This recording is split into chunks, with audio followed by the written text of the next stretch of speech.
onto like relatively raw land and having goats take down a lot of the vegetation, and then send your chickens through after that to take down some of the smaller vegetation and the insects and stuff. But you can also, oh yeah, Oh, sorry. I was just oh, okay. doing. But yeah, you can also goats, make milk. Come on. That's all right. That's all right. Not everyone has to love me. I mean, be nice.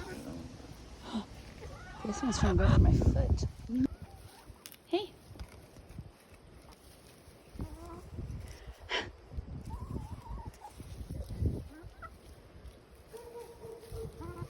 Okay, love for everybody.